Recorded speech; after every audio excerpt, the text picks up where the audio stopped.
আসসালামু আলাইকুম প্রিয় বন্ধুরা, সবাই কেমন আছেন? আল্লাহর অশেষ রহমতে সবাই ভালো আছেন।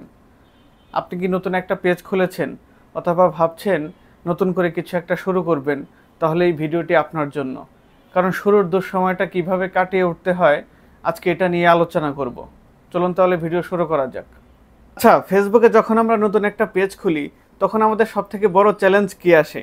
ভিডিওতে ভিউ হয় না, ভিডিওতে লাইক আসে না, ভিডিও রিচ করে না, ভাইরাল হয় না।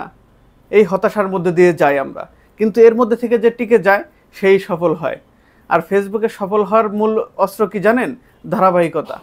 আপনার কাজ যদি ধারাবাহিকভাবে করে করে যেতে পারেন তাহলে এটাই হবে আপনার মূল অস্ত্র সফলতার। আচ্ছা, ধারাবাহিকতা ও পরিকল্পনা কি? ধরুন আপনি ঠিক করলেন যে প্রতিদিন একটা করে ভিডিও ফেসবুকে আপলোড করবেন। এটাই হচ্ছে আপনার পরিকল্পনা। আর এই পরিকল্পনা অনুযায়ী আপনি প্রতিদিন একটা একটা করে ভিডিও আপলোড করে যেতে থাকলেন। এটাই হচ্ছে ধারাবাহিকতা। আপনাকে অবশ্যই ধারাবাহিক হতে হবে। ধারাবাহিক না হতে পারলে আপনি ফেসবুকে রিচ করতে পারবেন না। এরপরে আপনাকে নজর দিতে হবে আপনার ভিডিওর টপিক, কনসিস্টেন্সি এবং এঙ্গেজমেন্টের দিকে। আপনি কোন ক্যাটাগরির ভিডিও বানাবেন?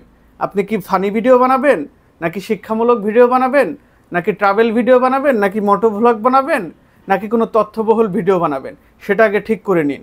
কারণ আপনাকে এক ক্যাটাগরির ভিডিও বানিয়ে যেতে হবে, তা না হলে আপনি সফল হতে পারবেন না। আপনি যখন এক ক্যাটাগরির ভিডিওগুলো রেগুলার আপলোড করবেন তখন ওই ভিডিওগুলোর রিচ আস্তে আস্তে বাড়বে।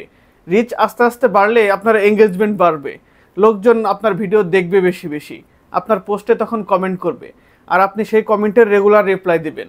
রেগুলার রিপ্লাই দিলে আপনার এঙ্গেজমেন্টের পরিমাণ বাড়বে। এভাবে আপনার পেজ ধীরে ধীরে গ্রো করবে।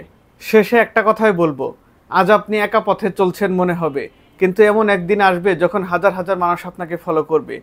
নতুন পেজ খুলেছেন, যাত্রা শুরু করেছেন, আপনাদের সবার জন্য শুভকামনা। কমেন্টে আপনাদের পেজের নাম দিয়ে যাবেন, আমি ফলো দিয়ে রাখবো।